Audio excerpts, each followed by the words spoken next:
Hello friends, welcome back to the YouTube channel dictation club. आज का dictation आनंद मासिक पत्रिका से लिया गया है, जो कि लगभग 90 शब्द प्रति मिनट की गति से होने वाला है। अगर आपको इसकी पीडीएफ अलग से चाहिए तो नीचे डिस्क्रिप्शन बॉक्स से आप टेलीग्राम ज्वाइन कर सकते हैं। वहाँ आपको सारी पीडीएफ मिल जाया करेगी।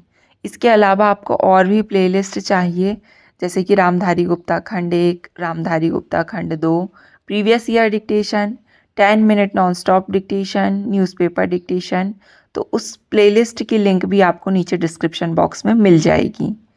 और अगर आपको डिक्टेशन पसंद आता है तो वीडियो को लाइक ज़रूर करें और चैनल को सब्सक्राइब कर लें, ताकि भविष्य में आने वाले डिक्टेशन आपको मिलते रहें। तो ज़्यादा समय ना लेते हुए डिक्टेशन स्टार्ट करते हैं। डिक्टेशन स्टार्ट होगा 5 सेकंड के बाद।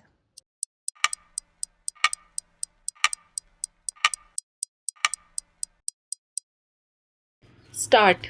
अध्यक्ष महोदय, स्वतंत्रता की स्वर्ण जयंती के अवसर पर विशेष सत्र की आवश्यकता क्यों पड़ी? इसका उत्तर लोकसभा अध्यक्ष के पास इसलिए मिल सकता है क्योंकि वह अभी काफ़ी युवा सांसद हैं और यदि उन्होंने संसद के इस सत्र को बुलाने में पहल की है तो वास्तव में उनकी दृष्टि साफ रही होगी। लेकिन इसके बाद का सब कुछ राजनीतिक दलों एवं उनके सांसदों पर ही निर्भर था।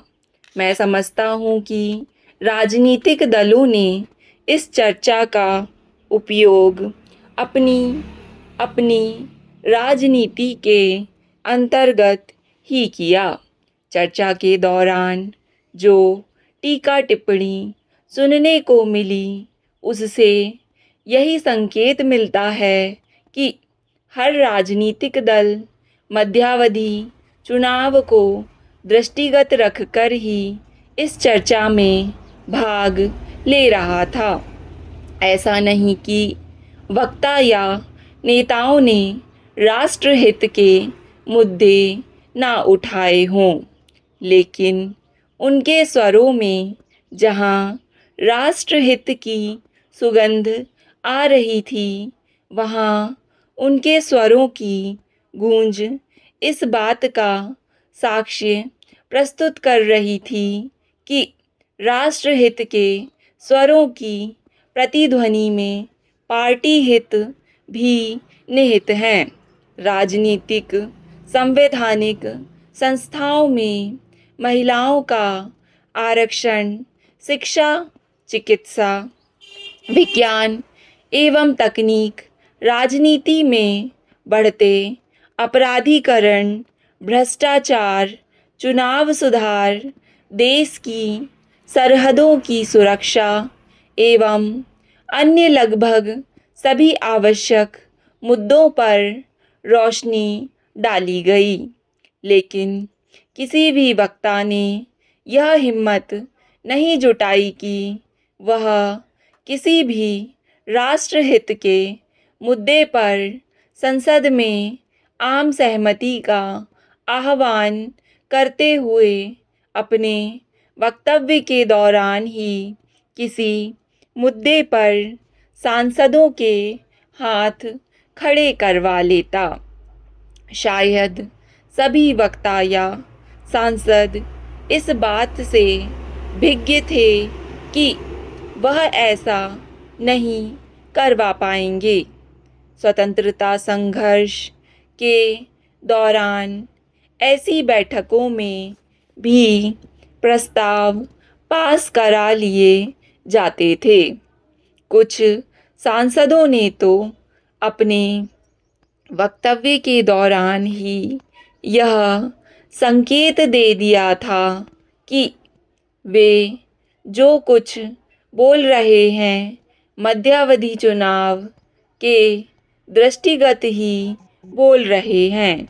लेकिन संसद के इस विशेष सत्र के चलने से एक बात साफ हो गई है कि राजनेता जनता के बीच गिरती हुई अपनी साख से न केवल हिल उठे हैं, बल्कि आत्मनिरीक्षण का प्रस्ताव भी सहज स्वीकार करने के लिए तैयार हैं।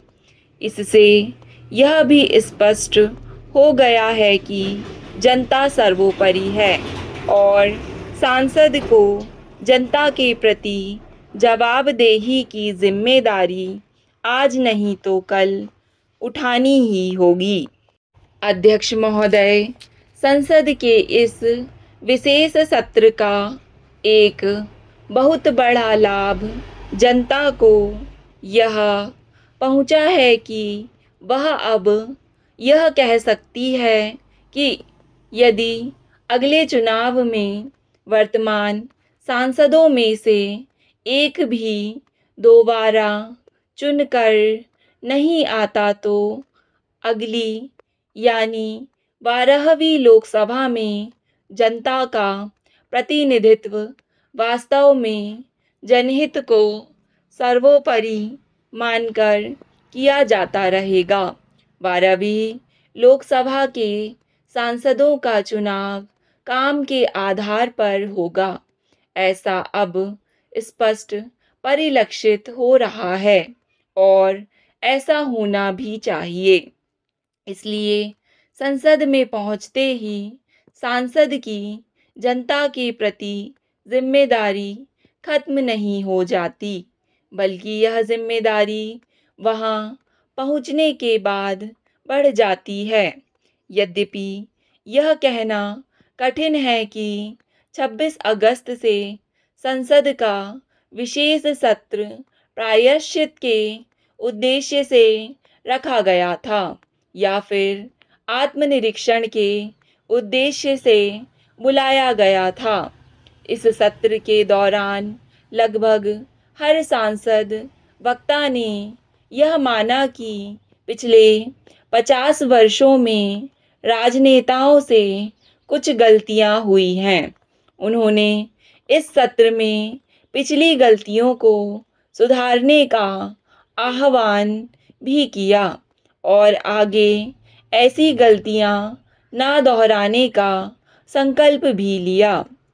शायद सांसद इस बात से भिज्ञ हैं कि भारत की जनता भूलने और साफ करने की आदी है, लेकिन उनके विश्वास का सबूत तो तभी मिलेगा जब भविष्य में 12वीं लोकसभा के चुनाव परिणाम आएंगे।